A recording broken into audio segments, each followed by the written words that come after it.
எழுத்தாளர் சுஜாதா அவர்களின் மேலும் ஒரு குற்றம். பகுதி 3. காலை கேட்ட சப்தங்கள் எல்லாமே புதிதாக இருந்தன. இப்படியெல்லாம் பறவை ஒலி இருக்குமா என்று ஆச்சரியமாக இருந்தது. எழுந்தான். வசந்த் ஏற்கனவே விழித்து கொண்டிருந்தான். ஜன்னல்கள் ஏராளமாக திறக்க மலைமுகட்டில் மூடு பனி. சூரியனின் தங்க ஊசிகள் தாங்காமல் பனிப்போர்வை கடையை கட்ட தயாராகி கொண்டிருந்தது. உச்சத்தில் நீலவானமும் தெரிந்தது. வசந்த், ஸ்வெட்டரை போட்டுக்கோ. அந்த மலை முகட்டில் ஒரு மண்டபம் இருக்கு பாரு, வசீகரமாக அழைக்குது. நடந்து போய் பார்க்கலாம் வா. இருங்க பாஸ், டீ காஃபிக்கே ஏதாவது வழி இருக்கா பார்க்கலாம். தாசு தாசு. அவர்கள் பேச்சை கேட்டு கொண்டிருந்தவன் போல வேலைக்காரன் ஒருவன் பாட் நிறைய காஃபியுடன் வந்து மௌனமாக கொண்டு வைத்தான். ஐயா எழுந்துட்டாரா? எழுந்துட்டாருங்க, டென்னிஸ் ஆட போயிருக்காருங்க. இருவரும் பங்களாவின் ஹாலை கடக்கும்போது அந்த பெண்ணின் படத்தின் அருகில் ஒரு புதிய மலர் வைத்திருப்பதை கணேஷ் கவனித்தான். போர்ட்டிகோவுக்கு வந்து பனித்திரைக்குள் நடந்தார்கள். காற்றில் சிலுசிலுப்பு இருந்தது. கணேஷ் ஸ்வெட்டரை அணிந்து கொண்டான். Divine place. காஃபி தோட்டமெல்லாம் தெரியலையே. அது பார், சரிவில் அதுவாக தான் இருக்கும். நாம் எங்கே போகிறோம்? அந்த வியூ பாயிண்ட்டுக்கு மேலே ஏறி போகணும். காலையில் எழுந்த உடனேயே எக்ஸசைஸா? என்ன பாஸ், மெட்ராஸில் நான் பண்ண ஒரே எக்ஸசைஸ் கெடிகாரத்துக்கு சாவி கொடுத்தது. இருவரும் விறுவிறுவென்று நடக்க பிளக் பிளக் என்று டென்னிஸ் ஒலித்தது. இங்கிருந்து சற்றே உயரத்தில் இருந்தது கோர்ட் தெரிந்தது. தாமோதர் யாருடனோ டென்னிஸ் ஆடிக்கொண்டிருந்தார். குட் மார்னிங் என்று கத்தினான். குட் மார்னிங், நல்லா தூங்குனீங்களா? ஓ எஸ், நல்ல தூக்கம். என்ன வசந்த், கோபமெல்லாம் போச்சா? டென்னிஸ் ஆட வரீங்களா? இல்லை தேங்க்ஸ் சார், அப்புறம் பார்த்துக்கலாம். எங்கே போகிறீங்க? சும்மா ஒரு வாக். அந்த மலைமுகட்டில் மண்டபம் தெரியுதே, அது வரைக்கும் போயிட்டு வாங்க. பள்ளத்தாக்கு முழுக்க தெரியும், ஜாஸ்தி எட்டி பார்க்காதீங்க. என்னப்பா ஸ்கோரு? டியூஸ் சர்வ் பண்ணு. மறுபடி பிளக் பிளக் கேட்க கணேஷ் அந்த முனையை நோக்கி உற்சாகமாக சென்றான். வசந்த் இங்கும் அங்கும் பார்த்து கொண்டு, டென்னிஸில் வேற சக்கையாக நம்ம ஏறணும்னு பார்க்குறார். பாஸ், டென்னிஸ் ஆடுவீங்களா? எப்போவோ காலேஜில் ஆடினது. நீ? நான் ஆடுற பால் விளையாட்டுகள் எல்லாம் வேற. ஆரம்பிச்சிட்டியா? அதுக்கெல்லாம் உனக்கு இங்கே சந்தர்ப்பம் கிடையாது. சொல்ல முடியாது. நேத்திக்கு சார் கூட இன்ட்ரெஸ்டிங் கேர்ள்ஸ்னு ஏதோ சொன்னாரே. வசந்த், அந்த ஃபோட்டோவை பார்த்தல்ல? பார்த்தேன். தாமோதர் அதை பார்த்த உடனே முகம் மாறிடுறார். ஒரு விதமான தயக்கம் ஏற்படுறது. அவர் ஏதோ நம்மக்கிட்ட சொல்ல விரும்புகிறான்னு நினைக்கிறேன். எனக்கு என்னவோ அவர் அந்த டாப்பிக்கை எடுக்க விரும்பலைன்னு தான் தோணுது. பாஸ், இது என்ன மரவட்டையா இல்லை பாம்பா? மரவட்டை தாண்டா, கொஞ்சம் பெருசாக இருக்கிறது இல்லை? கணேஷுக்கு சற்றே மூச்சு வாங்கியது. இருந்தும் உடம்பில் அதனால் ஏற்பட்ட அசதி விரும்பத்தக்கதாகவே இருந்தது. கனவு மண்டபம் என்றுதான் சொல்ல வேண்டும். வட்ட வடிவில் இருந்தது.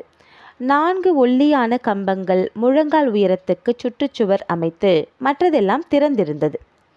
நடுவே இருவர் உட்கார போதுமான கான்கிரீட் நாற்காலி. மலையின் முகட்டில் இருந்து எட்டி பார்த்தால் சரேல் என்று 1000 அடி பச்சை இருட்டு. பள்ளத்தாக்கில் வெள்ளி ஜரிகை போல ஒரு மைக்ரோ நதி ஓடியது.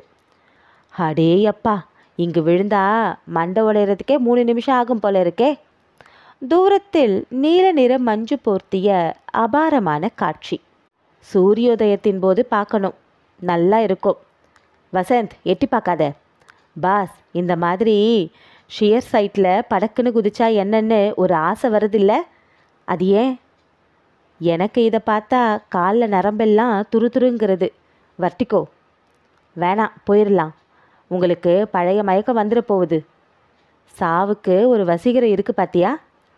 ஓ, கவிதையா? சே, வசனண்டா. எல்லா வசீகரத்தையும் ரூமில் போய் யோசிச்சுக்கலாம். வாங்க போயிடலாம். இது கொஞ்சம் கவர்ச்சியான இடம்தான். கணேஷ் அந்த கம்பத்தை பிடித்து கொண்டு சுற்றிலும் பார்த்தான். எங்கு பார்த்தாலும் தொடர்ச்சியாக மலை. வானத்தை, மேகத்தை, மழையை வரவேற்கும் மலை. கொஞ்சம் கூர்ந்து பார்த்தா சொர்க்கம். காந்தி தாத்தா, பாரதியார் எல்லாரும் தெரியுறாங்க பாஸ். டேய், அறுக்காத.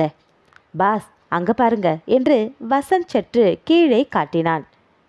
என்னடா ஓடை அல்லது ஆறு தெரியறது? நான் கீழே காட்டலை, இன்னும் கொஞ்சம் கிட்டத்தில் ஒரு 30-35 அடியில் மலையோரத்தில் ஒரு செடி நீட்டிக்கிட்டு இருக்குது பாருங்க. விளையாடுறியா? 1000 செடி இருக்குது. இல்லை பாஸ், ஒரே ஒரு செடி மட்டும் கொஞ்சம் கோவிச்சிக்கிட்டு தனியாக நீட்டிக்கிட்டு இருக்குது பாருங்க. எதை சொல்கிற? எனக்கு ஜாஸ்தி எட்டி பார்க்க தயக்கமாக இருக்குது. என் ஆள்காட்டி விரல் காட்டுற திசையில் சுமார் 30 அடி ஆழத்தில் கீழே. ஓஎஸ் தெரியறது தனியாக. அதில் பாருங்க, ஒரு கொடி மாதிரி நீட்டிக்கிட்டு இருக்கு. அங்கே போய் கொடியை யார் மாட்டியிருக்க முடியும்? துணி மாதிரி தெரியல? கணேஷ் பார்த்தான். வசந்துக்கு நல்ல பார்வை கூர்மை. கையகலத்துக்கு கொடி போலத்தான் துணித்துண்டு தெரிந்தது. சுமாரான முக்கோண வடிவத்தில். இன்னும் கூர்ந்து பார்த்தான். இல்லை, அது கொடி இல்லை. அதில் ஏதோ சற்று பெரிய பூச்சி உட்கார்ந்திருப்பது போல தெரிந்தது. வசந்த், அது கொடி இல்லை. நானும் அதான் நினைக்கிறேன் பாஸ். பார்த்தா கணேஷ் சொல்ல காத்திருந்தான். ஒரு சாரியுடைய பகுதி போல இருக்கு. அதே தான் நானும் சொல்ல வந்தேன் பாஸ். இது வசந்த், டோன்ட். கேள்வி எதுவும் கேட்காத. நாம் வந்திருக்கிறது ஹாலிடே மூடில். இப்போ போய் நம்ம மெட்ராஸ் மூளையை பிரயோகிக்க வேண்டாம். அது அங்கே எப்படி? ஷட்டப். 1000 காரணம் இருக்கலாம். உலர்த்தி இருந்த சாரி காற்றுல பறந்துருக்கலாம், செடியில் மாட்டிக்கிட்டு இருக்கலாம், மற்ற பகுதி கிழிஞ்சு போய் இது மட்டும் பாக்கி இருக்கலாம். ஆமாம் பாஸ், அப்படித்தான் இருக்கணும். போகலாமா? திரும்பி வந்தபோது கொஞ்ச நேரம் டென்னிஸ் பார்த்தார்கள். தாமோதர் எதிராளியை திறமையாக துவம்சம் பண்ணி கொண்டிருந்தார். பாசிங் ஷாட் ஒன்றுக்கு அவர் மட்டையிலேயே தட்டி சபாஷ் என்றார். தாமோதரனின் சர்வீஸ் அவருக்கு வயதுக்கு வேகமாக இருந்தது. கோர்ட்டில் நிறைய இங்கும் அங்கும் நகர்ந்து பந்தை எடுத்தார். இவரிடம் டென்னிஸ் ஆடினால் நிச்சயம் தோற்றுவிடுவேன் என்று கணேஷ் நினைத்தான். கணேஷுக்கு அவரை பிடித்திருந்தது. இத்தனை தனிமையிலும் சுவாரஸ்யமாக வாழ்க்கையை நடத்தலாம் என்பதை நிரூபிக்கும் இந்த வசீகரமான மனிதரிடம் நிறைய பேச வேண்டும் போல இருந்தது. மனைவியை பற்றியா? மனைவி. டென்னிஸ் முடிந்ததும் எதிராளியை அறிமுகப்படுத்தினார். சதீஷ் அரவிந்தன், என் மேனேஜர். இந்த வட்டாரத்தில் டென்னிஸ் ஆடுற பிரஜை இவர்தான். தோற்கடிச்சு எனக்கு அழுத்து போச்சு. என்ன சதீஷ்? சார் நல்லா ஆடுறது என்றான் சதீஷ். மலையாளம். என்னை விட 10 வயசு சின்னவன். கோர்ட்டில் நகரவே மாட்டேங்கிறான். சதீஷ் சிரித்தான். சதுர முகம், நடுவகிடை எடுத்து பிரேம் நசீர் போல வாரியிருந்தான். வெள்ளை பனியனும் கால் சராயும் மணிக்கட்டில் ரிஸ்ட் பேண்டுமாக. டென்னிஸுக்கான பந்தாக்கள் எல்லாம் ஜோராக இருந்தது. உங்களை பற்றி முதலாளி நிறைய சொல்லியிருக்கு. எப்படியாவது முதலாளி யாராவது ஜெயிச்சா எனக்கு சந்தோஷம். யாரும் வர மாட்டேங்கிறீங்களே. வசந்த், டென்னிஸ்? முதல்ல உங்களை செஸ்ஸில் ஜெயிக்கிறோம் சார், அப்புறம் டென்னிஸ் பார்த்துக்கலாம். நீங்கள் நேற்று தோத்ததை மறக்கலை போல இருக்கு. அதான் சார், அந்த குவீனை மூவ் பண்ணுறப்ப சப்போர்ட்டுக்கு பிஷப்பை கொண்டு வந்திருந்தேன்னா நீங்கள் காலி. அத்தைக்கு மீசை முளைச்சா? என் அத்தை ஒருத்திக்கு மீசை உண்டு சார். அவர் சிரித்து, முதல்ல போய் பிரேக்ஃபாஸ்ட் சாப்பிடலாம், அப்புறம் இன்னொரு டோஸ் காப்பி, அப்புறம் செஸ். கணேஷ், நீங்கள் ஆட வரீங்களா? இல்லை சார், நான் முதல்ல ஆடி ஆகணும். சரி, எப்படி இருந்தது வியூ? பிரமாதம், ஃபுல் ஆஃப் சர்ப்ரைஸ். திரும்பிச் சென்றதும் அவர்களுக்கு ஆரோக்கியமான காலை உணவு அளிக்கப்பட்டது. கார்ன்ஃப்ளேக்ஸ், இரட்டை முட்டை ஆம்லேட், ஓட்ஸ், மார்மலேட், வெண்ணெய், துண்டு துண்டாக குறுக்கே வெட்டப்பட்ட பேக்கன். சாப்பாடு போட்டே மூளையை மொன்னையாக்கிடுவார் போல இருக்கே. Vasanth, I am beginning to enjoy my self. இப்போ தாமோதர் இங்கே டென்னிஸ் மார்க்கர் வேலை கொடுத்தா ஒப்பு கொண்டிருக்குவீங்க போல இருக்கே. நிச்சயம். நீங்கள் பேசலை பாஸ், உள்ளே போன பன்னி மாமிசும் பேசுது. லைஃப்னா இந்த மாதிரினா என்ஜாய் பண்ணணும். சரி, பரிபூர்ணமாக இந்த இடத்துக்கு மதமாற்றம் ஆயிட்டீங்க. ஏன் நீ? எனக்கு இந்த இடம் பிடிக்கல. ஏன்? எனக்கு தாமோதரை பிடிக்கல. செஸ்ஸில் தோற்கடிச்சதாலையா? சச்ச boss, you know me better than that. அது இல்லை, there is something phony about him. நான் அப்படி நினைக்கல. எதுக்காக மெட்ராஸ்லேருந்து நம்மளை இவ்வளவு செலவழித்து கூட்டி வரணும்? செஸ் ஆடி ஜெயிக்கவா? இல்லை, நம்மை விட சில விஷயங்களில் அவர் புத்திசாலின்னு காண்பிக்கிறதுக்கு. யாருக்கு? நமக்கு தான். ஸ்ட்ரேஞ்ச், இந்த மாதிரி இடத்துல ஒரு மாதத்துக்கு மேலே இருந்தால் எல்லோருமே கொஞ்சம் ஒரு மாதிரி ஆயிடுவாங்கன்னு தோணுது. அந்த மேனேஜர் சதீஷோ என்னவோ சொன்னாரே, அவன் கூட நம்ம ஒரு மாதிரி காக்கா பார்வை பார்த்துட்டு தான் கை குலுக்கினான். கை ஈரத்துணி மாதிரி இருந்துச்சு. மொத்தத்தில் உனக்கு இந்த இடம் பிடிக்கல அதானே? பிடிக்கலைன்னு இல்லை, ஆனால் உங்களை மாதிரி நான் இந்த இடத்த காதலிக்க இன்னும் ஆரம்பிக்கலை. உனக்கு ஏற்ற சமாச்சாரம் இன்னும் சிக்கலை பாரு. நாளைக்கே ஏதாவது கூர்க்கி பெண்ணை பார்த்துட்டா மனசு மாறிடுவேன். தாமோதர் மேலே வந்து, என்ன வசந்த், ரெடியா என்னோட 2வது கேம் ஆட? ரெடி சார், 10 நிமிஷத்தில் வரேன். நான் இப்போ வந்தது உங்களுக்கு ரூம் எல்லாம் சரியாக இருக்கான்னு கேட்கத்தான். சௌகரியமாக இருக்கா? இருக்கு சார். இந்த பங்களாவில் 40 ரூம் இருக்காமே. ஆமாம், அதில் 35 உரை போட்டு மூடி வச்சிருக்கு. எப்போவாவது 40 ரூம்லேயும் ஆள் இருந்திருக்காங்களா? நிறைய தடவை பார்ட்டி கொடுக்குற போது.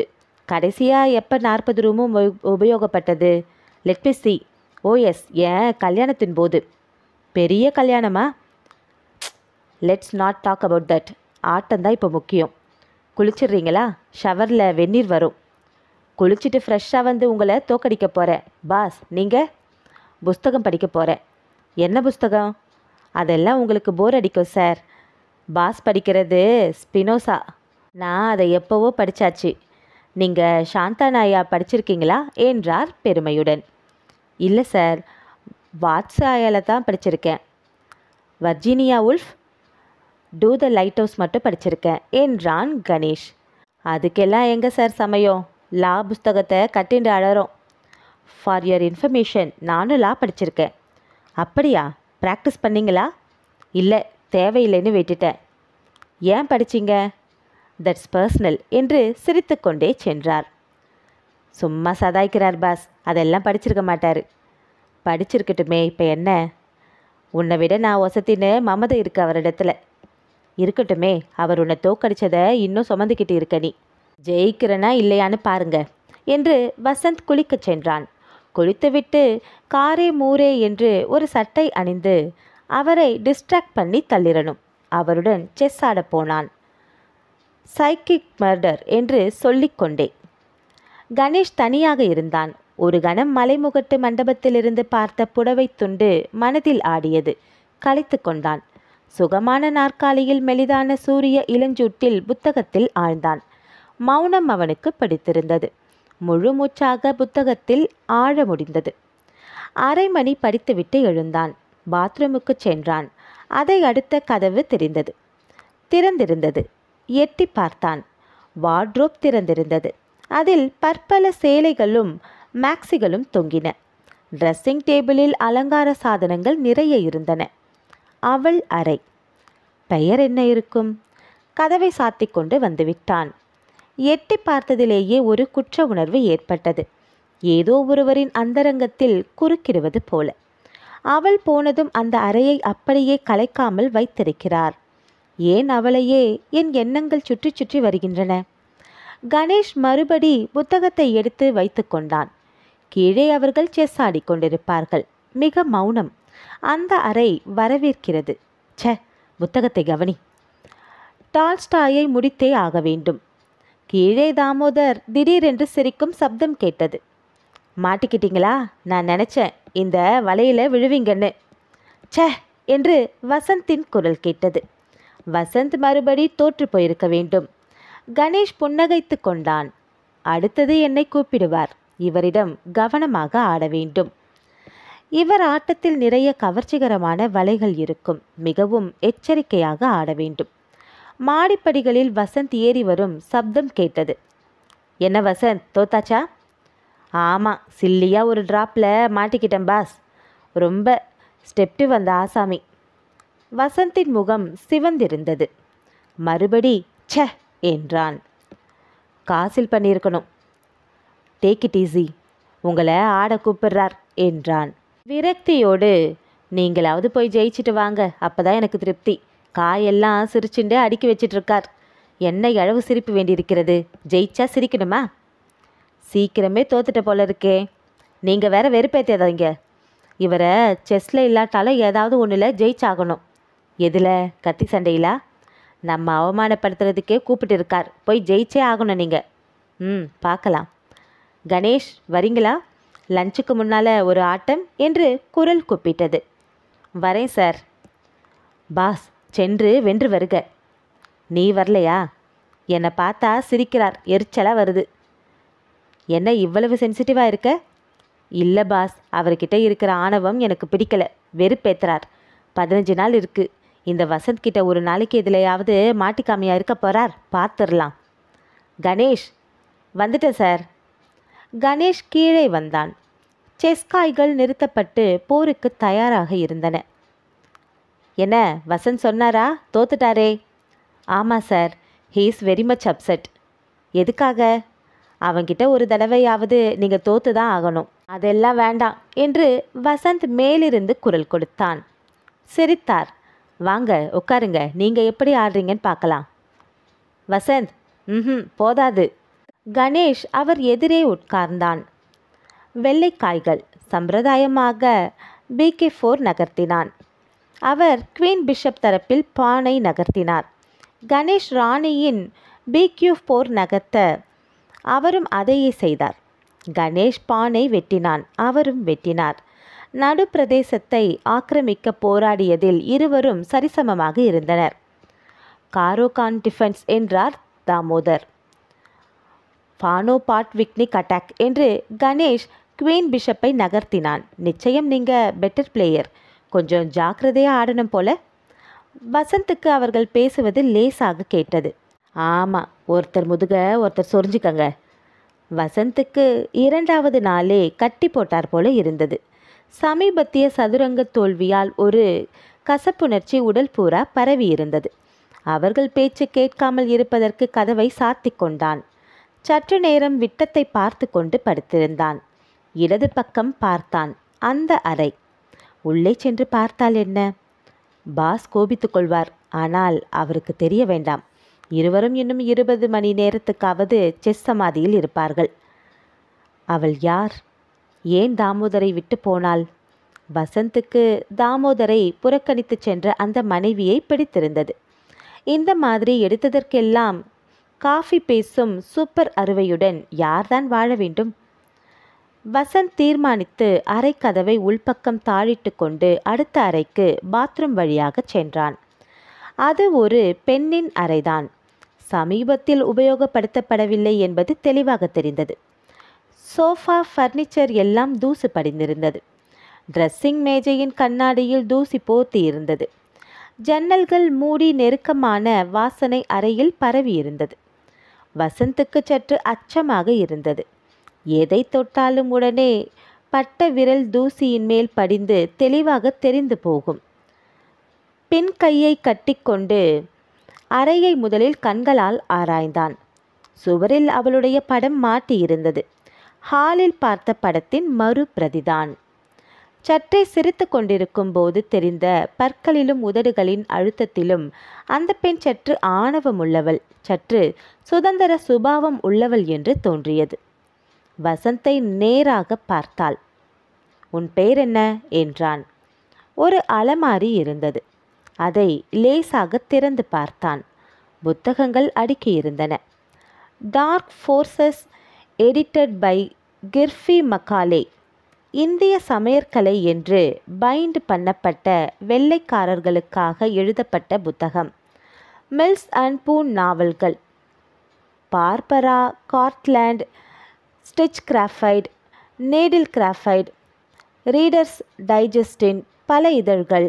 வரைவது எப்படி, களிமண் மாடல் செய்வது எப்படி, வாட்டர் கலர் சித்திரங்கள் வரைவது எப்படி என்று பற்பல எப்படி புத்தகங்கள். பொழுதுபோகாத பெண் என்று தோன்றியது. வார்ட்ரோப்பை முன்விரலால் திறந்தான். வரிசையாக புடவைகள், மேக்ஸி, சட்டை, ஜீன்ஸ் உடைகளிலிருந்து அவள் உடலின் பரிமாணத்தை ஊகிக்க முடிந்தது.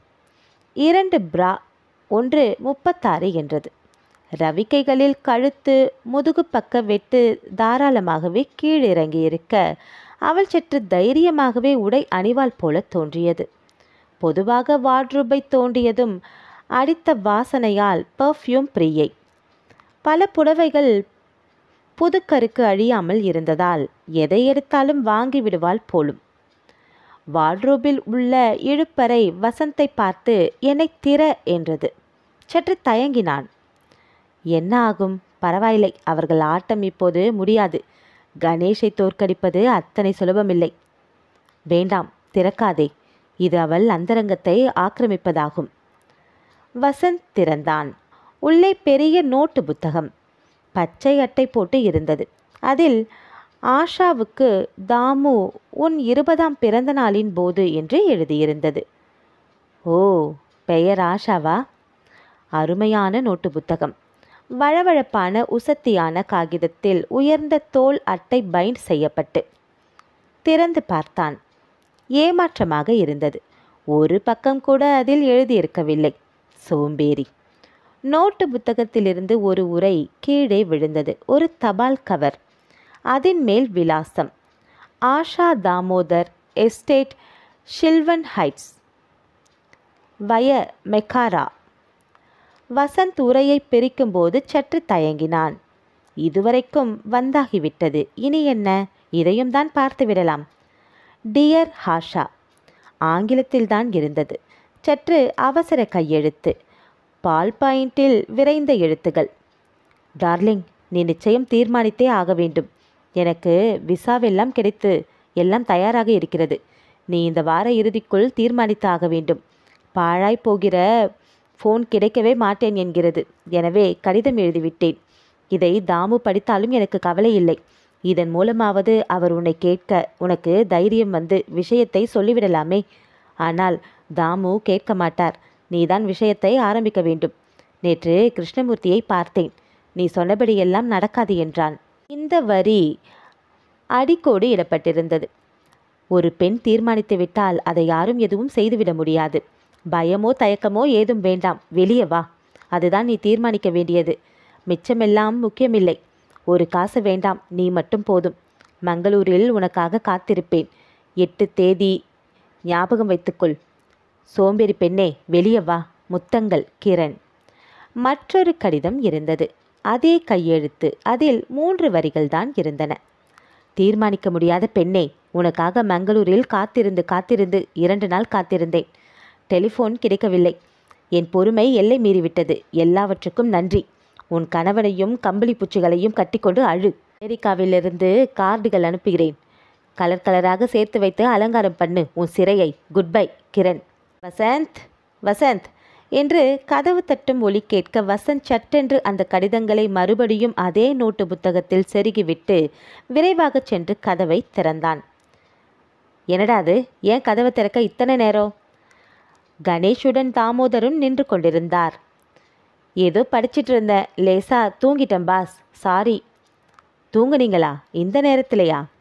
உங்கள் எஸ்டேட்டில் எந்த நேரத்திலும் தூக்கம் வருதுங்க. என்னாச்சு செஸ்? இன்னும் முடியலை. மூவை சீல் பண்ணிவிட்டு மத்தியானம் அல்லது சாயங்காலம் தொடரலான்னு இருக்கோம். என்ன சொல்கிறீங்க கணேஷ்? உங்கள் இஷ்டப்படி. யார் லீடிங்? சொல்ல முடியாது. இது வரைக்கும் எக்ஸ்சேஞ்ச் ஈக்குவலாக தான் இருக்குது. கணேஷுக்கு கொஞ்சம் அட்வான்ஸில் இருக்குது. அது எனக்கு பிடிக்கலை. மத்தியானம் ஆட போகிறீங்களா? இல்லை வசந்த், எப்போ பார்த்தாலும் உள்ளேயே கொமஞ்சிக்கிட்டு இருக்க வேண்டாம். சார் எஸ்டேட்டையும் சுற்றி பார்க்க வேண்டாமா? அப்புறம் மெக்காரா டவுனுக்கு ஒரு நடை போயிட்டு வந்துடலாம் சார். ஓஎஸ், அதுக்கு என்ன, இன்னும் 1 மணி நேரத்தில் சாப்பிட்றலாமா என்று அவர் கீழே செல்ல கணேஷ் வசந்தை பார்த்து, ஏய், என்ன நோண்டின சொல்லு என்றான். ஒன்றுமில்லை பாஸ். நீ தூங்கலை. நிச்சயம் கண்ணை பார்த்தாலே தெரியுது. அந்த அறையில் போய் குடஞ்சியா? இல்லை பாஸ், சும்மா படிச்சுட்டு தான் இருந்தேன். பொய் பாவி, என்கிட்டயே பொய் சொல்கிறியாடா? நிஜமா, காட் ப்ராமிஸ். வசந்துக்கு இந்த விவகாரத்தை தனியாக தொடர வேண்டும் என்கிற ஆசை ஏற்பட்டிருந்தது. கணேஷின் கண்களை சந்திக்க மறுத்தான். நீங்கள் பாட்டுக்கு செஸ் ஆடுங்க, நான் பாட்டுக்கு ஊர் சுற்றி பார்த்துட்டு இருக்கேன். என்ன, செஸ்ஸில் தண்ணி காட்டினீங்களா? எதையோ மறைக்கிறடா நீ. என்னை நேராக பார்த்து சொல்லு. இல்லை பாஸ், ஏன் சதாய்க்கிறீங்க? ஆல் ரைட், ஓகே என்று கணேஷ் விரோதத்துடன் படுக்கையில் போய் உட்கார்ந்தான். வசந்த் சொல்லிவிடலாமா என்று யோசித்தான். வேண்டாம், கணேஷுக்கு இப்போது ஓய்வு தேவை. புதிய விவகாரத்தை நுழைத்து குழப்ப வேண்டாம். மேலும் இந்த மாதிரி விருந்தாளியாக வந்துவிட்டு வீட்டுக்காரர் அந்தரங்கத்தை குடைவது கணேஷுக்கு கட்டோடு பிடிக்காது. பெயர் ஆஷா, வயது 20. காதலன் பெயர் கிரண். இப்போது அவன் இருப்பது அமெரிக்காவில். காதலனுடன் சேரவில்லை என்பது தெரிகிறது. ஆனால் ஓடிப்போய் விட்டாள் என்று சொல்கிறாரே, காதலனிடம் போகவில்லையா? அல்லது மனம் மாறி 2வது கடிதம் வந்த பின் புறப்பட்டிருக்கிறாளா? விசாரிக்கலாம். மெல்ல மெல்ல அவர்கள் பாட்டுக்கு செஸ் ஆடிக்கொண்டிருக்கட்டும். என் பொழுதுபோக்கு இந்த ஆஷா புராண கதை விரித்து பார்க்கிறேன். ஆஷா. கணேஷ் நெற்றி புருவத்தின் இடையில் விரலை வைத்து சிந்தித்து கொண்டிருந்தான். இந்த ஆடியோ உங்களுக்கு பிடிச்சிருந்தா லைக் பண்ணுங்கள், ஷேர் பண்ணுங்கள், உங்களுடைய கருத்துக்களை கமெண்ட் பண்ணுங்கள். தமிழ் நாவல் அரசு சேனலை மறக்காமல் சப்ஸ்கிரைப் பண்ணுங்கள்.